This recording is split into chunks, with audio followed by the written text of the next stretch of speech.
इदं कोपना भिक्खवे दुःखनिरोधगामिनी पटिपदा आर्य सत्यम् अयमेव आर्यो अट्टङ्गिको मग्गो सय्यतीदम् सम्मादिट्टि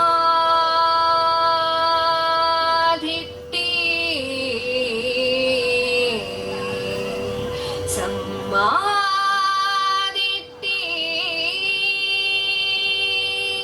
सम्मादिट्टि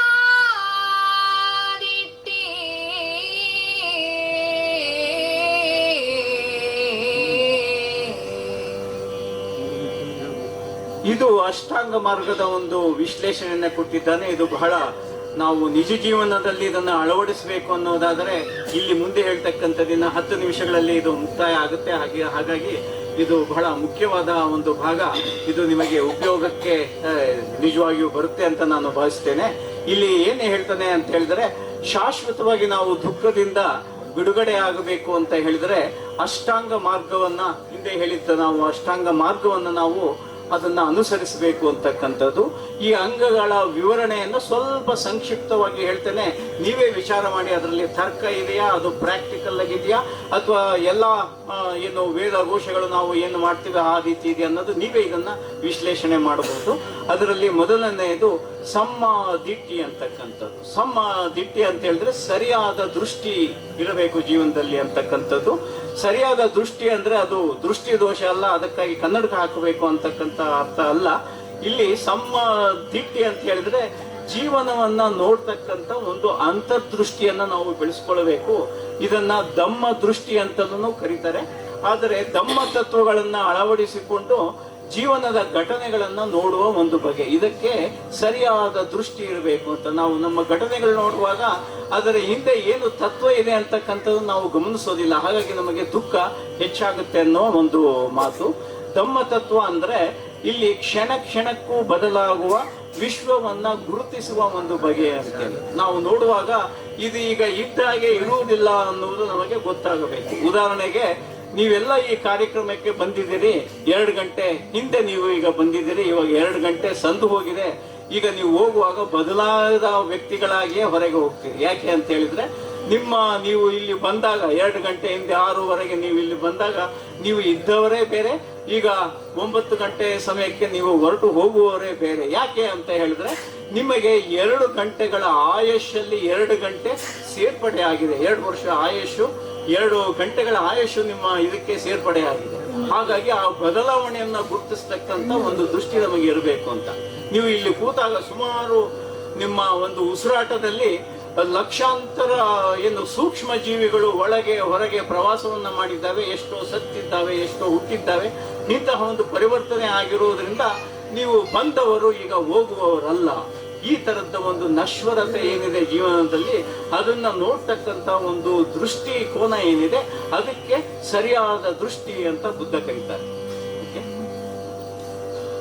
ದುಃಖ ನಿರೋಧಗಾಮಿನಿ ಪಟಿಪದ ಹರಿಯ ಸತ್ಯಂ ಅಯಮೇವ ಆರ್ಯೋ ಅಟ್ಟಂಗಿಕೋ ಮಗ್ಗೋ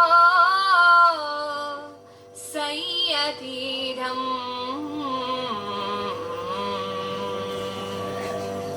ಸಮ್ಮಾ ಸಂಕಪ್ಪೋ ಸಮ್ಮಾ ಸಂಕಪ್ಪೋ ಸಮ್ಮಾ ಸಂಕಪ್ಪೋ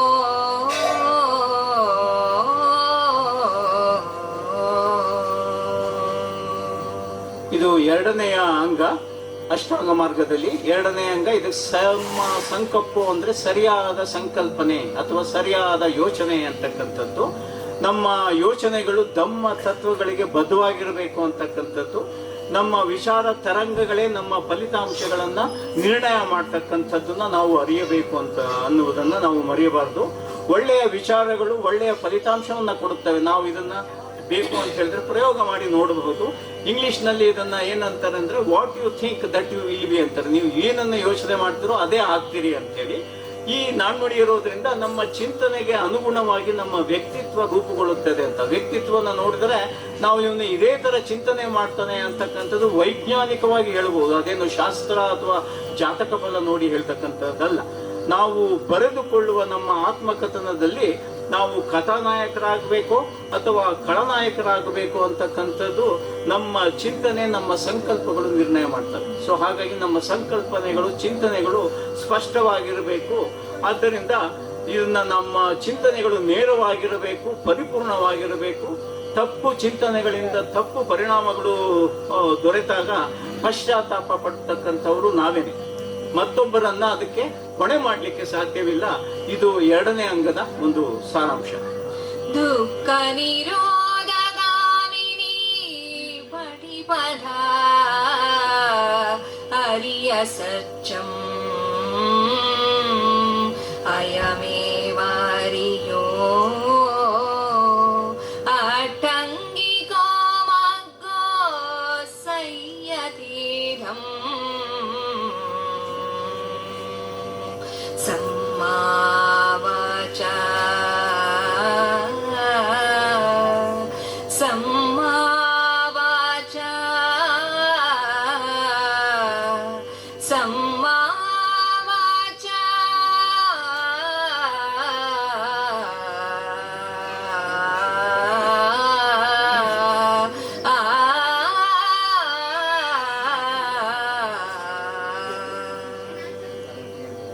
ಸಮ್ಮ ವಾಚ ಅಂತ ಹೇಳಿದ್ರೆ ಸರಿಯಾದ ವಾಣಿ, ಸರಿಯಾದ ಮಾತು ಅಂತ. ನಮ್ಮ ವ್ಯವಹಾರದಲ್ಲಿ ಮಾತು ಬಹಳ ಸರಿಯಾಗಿರಬೇಕು, ಬಹಳ ವಿಚಾರ ಮಾಡಿ ಮಾತಾಡಬೇಕು ಅಂತಕ್ಕಂಥದ್ದು ಇಲ್ಲಿ ಹೇಳಿರ್ತಕ್ಕಂಥದ್ದು. ಅಷ್ಟಾಂಗ ಮಾರ್ಗದಲ್ಲಿ ಸರಿಯಾದ ಮಾತು 3ನೆಯ ಅಂಗ ಆಗಿದೆ. ಮಾತು ಮಾನವನ ಉತ್ಕರ್ಷದಲ್ಲಿ ಬೆಳೆದು ಬಂದ ಅಭೂತಪೂರ್ವವಾದಂತ ಕೊಡುಗೆ. ಇದನ್ನೆಲ್ಲ ನಾವು ಗುರುತಿಸ್ಬೇಕು. ಮಾತು ಅಂತ ಹೇಳಿದ್ರೆ ನಾಲ್ಗೆ ಇದೆ ಅಂದ್ರೆ ಏನೆಲ್ಲ ಮಾತಾಡ್ತೀವಿ ಅದು ತಪ್ಪು ಅಂತಕ್ಕಂಥದ್ದು. ಮತ್ಯಾವ ಪ್ರಾಣಿಗೂ ಇದು ಸಾಧ್ಯವಾಗಿಲ್ಲ. ಕೇವಲ ಮನುಷ್ಯನಷ್ಟೇ ಮಾತಾಡ್ತಾನೆ. ಮಾನವ ತನ್ನ ಭಾವನೆಗಳ ವಿನಿಮಯಕ್ಕೆಂದೇ ಹುಟ್ಟಿಕೊಂಡ ಭಾಷೆಯ ಮಾತುಗಳು ದುರ್ಬಳಕೆಯಾಗಬಾರದು ಅನ್ನೋದು ಬುದ್ಧನ ಒಂದು ವಾದ. ಸರಿಯಾದ ಮಾತು ಅಂದರೆ ಏನು ಅನ್ನುವುದಾದ್ರೆ, ಸರಿಯಾದ ಮಾತು ಅಂದರೆ ಸುಳ್ಳಲ್ಲದ, ಕೃತಕ ಉತ್ಪ್ರೇಕ್ಷೆ ಇಲ್ಲದ, ಇನ್ನೊಬ್ಬರನ್ನ ತೆಗಳದ, ತುಚ್ಛೀಕರಿಸದ ಮಾತಾಗಬಾರದು. ಮುದವಾದ ಮಾತು ನಮಗೂ ಇತರರಿಗೂ ಸಂತಸ ತರುತ್ತದೆ. ಮಾತುಗಳಿಂದ ಸ್ನೇಹ ವಾತ್ಸಲ್ಯಗಳನ್ನ ನಾವು ಬೆಸೆಯಬಹುದು. ಈ ಮಾತುಗಳಿಂದ ವೈರಿಗಳನ್ನು ಕೂಡ ನಾವು ಸೃಷ್ಟಿ ಮಾಡಬಹುದು. ಬದುಕನ್ನ ಕಟ್ಟಬಹುದು, ಬದುಕನ್ನ ಮುರಿಯಲೂಬಹುದು. ಮಾತು ಯುದ್ಧಗಳನ್ನ ಸೃಷ್ಟಿಸಬಹುದು, ಮಾತಿನಿಂದ ಶಾಂತಿ ನೆಲೆಸಲು ಕೂಡ ಉಪಯೋಗಿಸಬಹುದು. ಇದೆಲ್ಲ ನಾವು ನಿಜ ಜೀವನದಲ್ಲಿ ಇವತ್ತು ಮಾಧ್ಯಮಗಳಲ್ಲಿ ನೋಡ್ತಾ ಇದ್ದೇವೆ. ಆದ್ದರಿಂದ ಮಾತಲ್ಲಿ ಜಾಗರೂಕತೆ, ಜವಾಬ್ದಾರಿಗಳಿರಬೇಕು. ಒಮ್ಮೆ ಬಾಯಿಂದ ಜಾರಿದ ಮಾತು ಮತ್ತೆ ಹಿಂಪಡೆಯಲಾಗುವುದಿಲ್ಲ. ಒಂದ್ಸಾರಿ ಬಾಯಿಂದ ಹೊರಟೋಯ್ತು ಅಂದ್ರೆ ತಪ್ಪಾಯ್ತು ಅಂತ ಅದು ವಾಪಸ್ ತಗೊಳ್ಳಿಕ್ಕಾಗುವುದಿಲ್ಲ. ನಾವು ಆಡುವ ಮಾತು ಸಮಯ, ಸ್ಥಳ ಮತ್ತು ಕೇಳುಗರಿಗೆ ಸೂಕ್ತವಾಗಿರಬೇಕು. ವಿವೇಚನೆ ಇಲ್ಲದ ಮಾತುಗಳು ಅನಾಹುತ, ಬೇಸರ, ದುಃಖಗಳಲ್ಲಿ ಪರಿಣಮಿಸುತ್ತವೆ. ಹಾಗಾಗಿ ಇದೇ ಸರಿಯಾದ ವಾಣಿ ಅಂದ್ರೆ ಇದನ್ನ ನಾವು ಗಮನದಲ್ಲಿ ಇಟ್ಟುಕೊಂಡು ನಾವು ಸರಿಯಾದ ಮಾತನ್ನ ಹಾಡ್ಲಿಕ್ಕೆ ನಾವು ಪ್ರಯತ್ನ ಮಾಡಬೇಕು ಅಂತಕ್ಕಂಥದ್ದು. ಇದನ್ನ ನಾವು ಇವತ್ತಿನ ರಾಜಕಾರಣಿಗಳ ಏನು ದಿನನಿತ್ಯ ನಾವು ನೋಡ್ತೇವೆ. 2 ನಿಮಿಷಕ್ಕೆ ಒಂದೊಂದು ಮಾತಾಡ್ತಕ್ಕಂಥದ್ದು. ಅದರಿಂದ ಎಷ್ಟು ಅಭದ್ರತೆ ಸೃಷ್ಟಿಯಾಗುತ್ತೆ ಪ್ರಪಂಚದಲ್ಲಿ ಅನ್ನೋದು ನಾವೆಲ್ಲ ದಿನನಿತ್ಯ ನೋಡ್ತಾ ಇದ್ದೇವೆ. ಸೊ ಬುದ್ಧ ಅದನ್ನೇ ಹೇಳಿದ್ರು, ಬರೀ ಮಾತಿಂದ ಏನೆಲ್ಲ ಒಳಿತು ಕೆಡುಕುಗಳನ್ನ ಮಾಡುವಂತ ಪ್ರಭಾವ ಆ ಮಾತಿಗಿದೆ. ಆದರೆ ಆ ಮಾತನ್ನ ನಾವು ನಿಯಂತ್ರಣದಲ್ಲಿ ಇಟ್ಟುಕೊಂಡು ಜವಾಬ್ದಾರಿಯಿಂದ ನಾವು ಬಳಸಲಿ. ಅದರಲ್ಲಿ ನಾವು ಬಹಳ ಫಲಿತಾಂಶ ನಮ್ಮದು ಬಹಳ ಕೆಟ್ಟದ್ದಾಗಿದೆ ಅಂತಕ್ಕಂಥದ್ದು ಬುದ್ಧ ಹೇಳ್ತಕ್ಕಂಥದ್ದು. ದುಃಖ ನಿರೋಧಗಾಮಿನಿ ಪಟಿಫಲ ಅರಿಯ ಸತ್ಯಂ ಅಯಮೇವಾರಿಯೋ ಅಟ್ಟಂಗಿಕೋ ಮಗ್ಗೋ ಸಯ್ಯತೀಧಂ ಸಮ್ಮಾ ಕಮ್ಮಂತೋ ಸಮ್ಮಾ ಕಮ್ಮಂತೋ ಸಮ್ಮಾ ಕಮ್ಮಂತೋ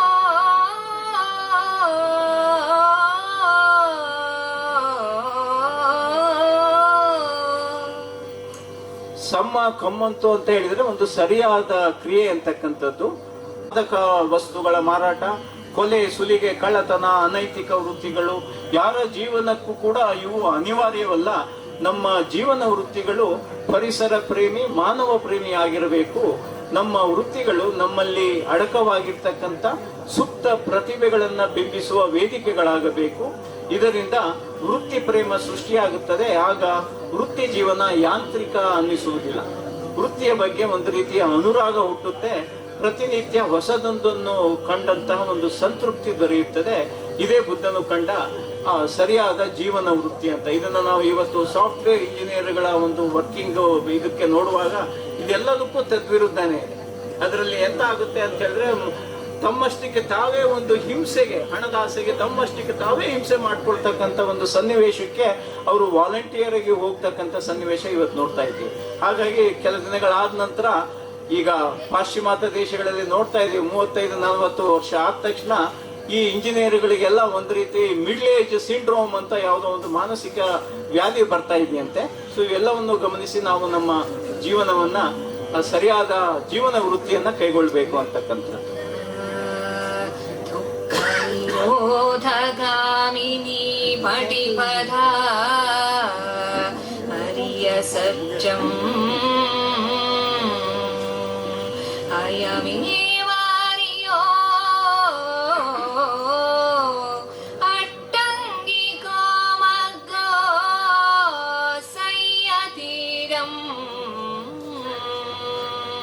ಸಮ್ಮಾ ವಾಯಾಮೋ ಸಮ್ಮಾ ವಾಯಾಮೋ ಸಮ್ಮಾ ವಾಯಾಮೋ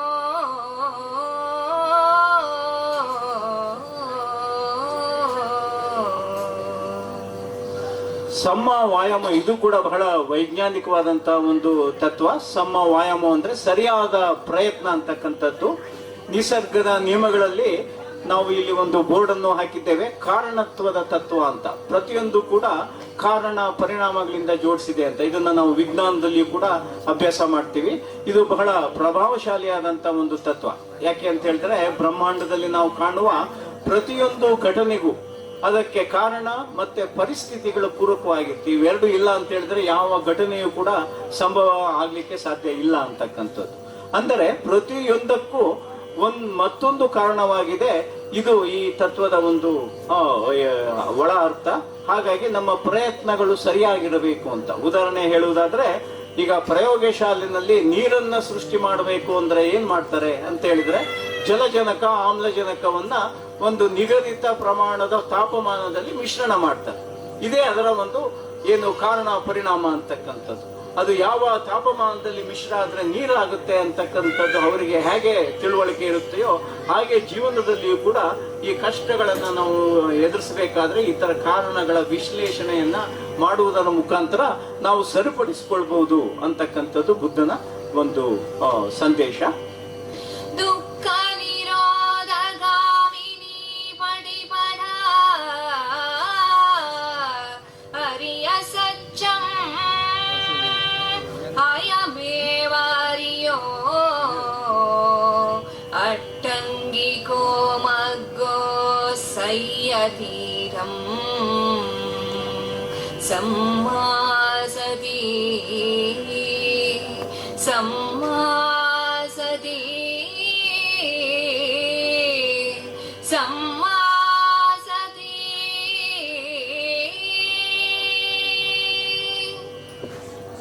ಸಮ್ಮಾಸತಿ ಅಂತ ಹೇಳಿದ್ರೆ ಸರಿಯಾದ ಅರಿವು ಅಥವಾ ಸರಿಯಾದ ಜಾಗ್ರತೆ ಅಂತಕ್ಕಂಥ ಅರ್ಥ ಇದೆ. ಅಷ್ಟಾಂಗ ಮಾರ್ಗದಲ್ಲಿ ಇದು 7ನೇ ಅಂಗ. ಇನ್ನು ಒಂದೇ ಒಂದು ಕೊನೆಯ ಅಂಗವಿದೆ. ಇನ್ನೊಂದು 5 ನಿಮಿಷದಲ್ಲಿ ನಾವು ಇದನ್ನ ಮುಗಿಸುವವರಿದ್ದೇವೆ. ಇಲ್ಲಿ ಅರಿವು ಅಂದರೆ ನಮ್ಮನ್ನ ನಾವು ಅರಿಯುವುದು ಅಂತಕ್ಕಂಥದ್ದು. ಹಿಂದೆ ತಿಳಿಸಿದಂತೆ ಧಮ್ಮ ಎಂದರೆ ಸೃಷ್ಟಿಯಲ್ಲಿರುವ ವಸ್ತುಗಳ ಗುಣಧರ್ಮಗಳನ್ನು ನಾವು ಹೇಗೆ ಅರಿತೀವೋ ಹಾಗೆಯೇ ನಮ್ಮ ಬಗ್ಗೆ ನಮಗೇನೆ ನಾವು ಅರಿತಕ್ಕಂತ ಒಂದು ಪರಿಕಲ್ಪನೆ ನಮ್ಮಿಲ್ಲ. ನಮ್ಮ ಬಗ್ಗೆ ನಮಗೆ ಬಹಳಷ್ಟು ಕಡಿಮೆ ನಾಲೆಡ್ಜ್ ಇದೆ ಅಂತಕ್ಕಂಥದ್ದು, ನಮ್ಮ ಬಗ್ಗೆ ನಮಗೆ ಗೊತ್ತಿಲ್ಲ ಅನ್ನೋ ಒಂದು ಮಾತು. ನಿಜವಾಗಿ ಹೇಳುವುದಾದ್ರೆ ಇದು ಸತ್ಯವಾದ ಮಾತೆ. ಆಂತರಿಕವಾಗಿ ನಮ್ಮನ್ನ ನಾವು ನೋಡಿಕೊಂಡಾಗ ಸೃಷ್ಟಿದತ್ತವಾಗಿ ನಮ್ಮಲ್ಲಿ ಅಡಕವಾಗಿರ್ತಕ್ಕಂಥ ಸಾಮರ್ಥ್ಯ ಚೈತನ್ಯಗಳ ಅರಿವು ಮೂಡುತ್ತದೆ. ಯಾಕೆಂದ್ರೆ ನಮ್ಮಲ್ಲಿ ಏನು ಶಕ್ತಿ ಇದೆ ಅಂತಕ್ಕಂಥದ್ದು ನಮಗೆ ಗೊತ್ತಿಲ್ಲ. ಯಾಕೆ ಅಂತ ಹೇಳಿದ್ರೆ ನಾವು ಯಾವತ್ತೂ ಅಂತರ್ಮುಖಿಗಳಾಗಿ ನಮ್ಮ ಬಗ್ಗೆ ನಮ್ಮ ಅರಿವನ್ನ ನಾವು ಮಾಡಿಕೊಂಡಿಲ್ಲ ಅಂತಕ್ಕಂಥದ್ದು. ಸಾಮಾನ್ಯ ಭಾಷೆಯಲ್ಲಿ ಹೇಳುವುದಾದರೆ ಶರೀರದ ಪ್ರತಿ ಅಂಗವನ್ನು ಕೂಡ ಜಾಗೃತ ಅವಸ್ಥೆಯಲ್ಲಿ ಇರಿಸುವುದು, ಇದನ್ನ ನಾವು ಸರಿಯಾದ ಅರಿವು ಅಥವಾ ಜಾಗೃತಿ ಅಂತ ಹೇಳ್ತೀವಿ. ಇದನ್ನ ಗಡಿಬಿಡಿ ಗೊಂದಲಗಳಿಲ್ಲದ ಅಚಲ ಮನಸ್ಥಿತಿ ಅಂತ ಹೇಳ್ತೇವೆ. ನಮ್ಮೊಳಗೆ ಇರುವ ಪ್ರಪಂಚವನ್ನ ತಿಳಿಯುತ್ತಾ ಹೊರ ಪ್ರಪಂಚದೊಟ್ಟಿಗಿನ ನಮ್ಮ ಸಂಬಂಧಗಳನ್ನ ಅರಿಯುತ್ತೇವೆ. ಅಂದ್ರೆ ಒಳಗಡೆನೆ ಒಂದು ದೊಡ್ಡ ಪ್ರಪಂಚ ಇದೆ ಅಂತ ಅದನ್ನ ನಾವು ತಿಳ್ಕೊಳ್ಬೇಕು ಅಂತ ಹೇಳಿದ್ರೆ ಈ ಸಮ್ಮ ಸತಿಯ ಮುಖಾಂತರ ನಾವು ತಿಳ್ಕೊಳ್ಬೇಕು. ಏಕೆ ಅಂತ ಹೇಳಿದ್ರೆ ಇದಕ್ಕಿಂತ ಹೆಚ್ಚಿಗೆ ಇದು ಹೇಳಲಿಕ್ಕೆ ಕಷ್ಟ ಆಗುತ್ತೆ. ಸಮ್ಮಸತಿ ಅಂದ್ರೆ ಇದು ಮನಸ್ಸಿಗೆ ಸಂಬಂಧಪಟ್ಟಂತದ್ದು. ಇದು ಹೇಗೆ ಅಂತ ಹೇಳಿದ್ರೆ, ಈಗ ವೆಜಿಟೇರಿಯನ್ ಊಟ ಮಾಡುವವರಿಗೆ ಚಿಕನ್ ಕಬಾಬ್ ಬಹಳ ರುಚಿಯಾಗಿತ್ತು ಅಂದ್ರೆ ಯಾವ ಕಲ್ಪನೆ ಬರುತ್ತೆ? ಅವ್ರ ಜೀವನದಲ್ಲಿ ಯಾವತ್ತೂ ಒಂದು ಚಿಕನ್ ಕಬಾಬ್ ಅನ್ನ ನೋಡಿಲ್ಲ, ಅವರು ತಿಂದಿಲ್ಲ. ಅವ್ರಿಗೆ ಬಹಳ ಟೇಸ್ಟಿ ಆಗಿತ್ತು ಅಂತ ಹೇಳಿದ್ರೆ ಏನ್ ಅರ್ಥವಾಗುತ್ತೆ? ಆ ತರದ ಒಂದು ನಿಗೂಢವಾದಂಥದ್ದು ಇದು ಸಮ್ಮಾಸತಿ. ಅದು ಒಂದು ಮನಸ್ಸಿನ ಸ್ಥಿತಿಗೆ ಸಂಬಂಧಪಟ್ಟಿರುವಂಥದ್ದು. ಇಷ್ಟು ಅದರ ಅರ್ಥ ಹೇಳಿದ್ರೆ ಸಾಕಾಗುತ್ತೆ ಅಂತೇಳಿ ನಾನು ಇಲ್ಲಿ ಸತಿಯ ಬಗ್ಗೆ ಇಷ್ಟಕ್ಕೆ ಸಮಾಪ್ತಿಯನ್ನು ಮಾಡ್ತೇನೆ.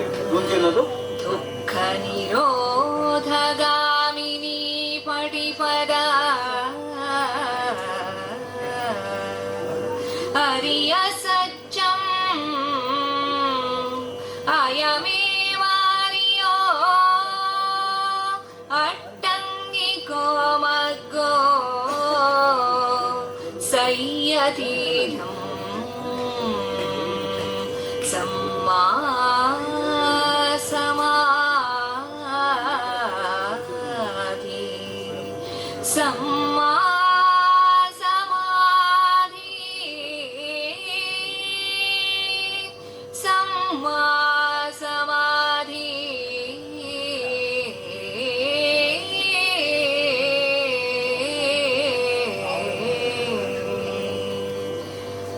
ಸಮ್ಮ ಸಮಾಧಿ ಅಂತ ಹೇಳಿದ್ರೆ ಸರಿಯಾದ ಚಿತ್ತ ಅಥವಾ ಸರಿಯಾದ ಏಕಾಗ್ರತೆ ಅನ್ನುವ ಅರ್ಥ ಬರುತ್ತೆ. ಪಾಲಿ ಭಾಷೆಯಲ್ಲಿ ಸಮಾಧಿ ಅಂದರೆ ಏಕಾಗ್ರತೆ ಅಂತಕ್ಕಂಥದ್ದು. ಇಲ್ಲಿ ಇತರೆ ಈ ಪದದ ಇತರೆ ಅರ್ಥಗಳು ಅಂತ ಹೇಳಿದ್ರೆ ಧ್ಯಾನ ಸ್ಥಿತಿ, ಇಂದ್ರಿಯಗಳ ನಿಯಂತ್ರಣ, ಸಂಯಮಶೀಲತೆ, ಸಂತೃಪ್ತ ಭಾವ, ಮನಸ್ಸಿನ ಸ್ಪಷ್ಟತೆ, ಈ ತರದ ಅರ್ಥಗಳನ್ನ ಇಲ್ಲಿ ನಾವು ನೋಡಬಹುದು. ಅಂತರ್ದೃಷ್ಟಿಯನ್ನ ಪಡೆಯಲಿಕ್ಕೆ ಏಕಾಗ್ರತೆ ಬೇಕು ಅಂತಕ್ಕಂಥದ್ದನ್ನ ಇಲ್ಲಿ ಬುದ್ಧ ಒತ್ತಿ ಹೇಳ್ತಾನೆ.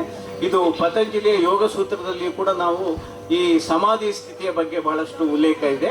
ಇದು ಕೂಡ ಒಂದು ಮಾನಸಿಕ ಸ್ಥಿತಿಗೆ ಸಂಬಂಧವಾದ್ದರಿಂದ ಇದನ್ನ ನಾವು ಬಹಳ ಸವಿಸ್ತಾರವಾಗಿ ಹೇಳಿದ್ರೆ ಇದು ನಮಗೆ ಅರ್ಥವಾಗುವುದಿಲ್ಲ. ಯಾಕೆಂದ್ರೆ ಇದು ಅನುಭವಿಸ್ತಕ್ಕಂಥ ಒಂದು ಸ್ಥಿತಿ, ಅನುಭವದಿಂದ ತಿಳ್ಕೊಳ್ತಕ್ಕಂಥ ಸ್ಥಿತಿ.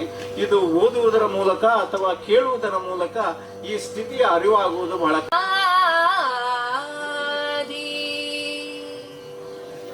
ಇಲ್ಲಿ ಬುದ್ಧ ಹೇಳ್ತಕ್ಕಂಥದ್ದು ಈ ಅಷ್ಟಾಂಗ ಮಾರ್ಗ ಅಂತಕ್ಕಂಥದ್ದನ್ನ ಯಾರು ಬೇಕಾದರೂ ಅನುಸರಿಸಿ ನನ್ನ ತರನೇ ಬುದ್ಧರಾಗಬಹುದು, ನಿಮಗೂ ನನಗೂ ಯಾವುದೇ ವ್ಯತ್ಯಾಸವಿಲ್ಲ. ಯಾರಾದರೂ ಬಂದು ನನ್ನ ಹತ್ರ ನಿಂತು ನೋಡಿ, ನನ್ನ ಕೈಯಿಂದ ಹಿಡಿದು ಅಂಗುಷ್ಟದಿಂದ ಹಿಡಿದು ತಲೆವರೆಗೂ ಕೂಡ ನಾನು ನಿಮ್ಮಂತೆಯೇ ಸಾಮಾನ್ಯವಾದ ವ್ಯಕ್ತಿ. ನಾನು ಈ ಸಾಧನೆಯಿಂದ, ಅಷ್ಟಾಂಗ ಸಾಧನೆಯಿಂದ ನನಗೇನು ವಿಶೇಷವಾದ ಒಂದು ಶಕ್ತಿ ಬಂದಿದೆಯೋ ಈ ಸಾಧನೆಯಿಂದ ಬಂದಿರತಕ್ಕಂಥದ್ದು.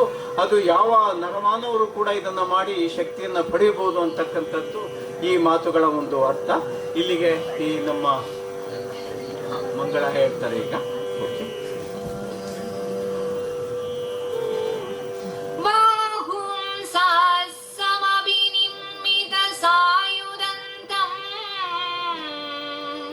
ಗಿರಿಮೇಖಲಂ ಮುದಿತ ಘೋರ ಸಸೇನಮಾರಂ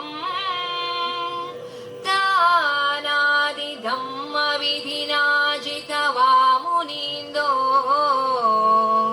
ತಂ ತೇಜಸಾ ಭವತು ನೋ ಜಯ ಮಂಗಳಾನಿ ತಂ ತೇಜಸಾ ಭವತು ನೋ ಜಯ ಮಂಗಳಾನಿ ತಂ ತೇಜಸಾ ಭವತು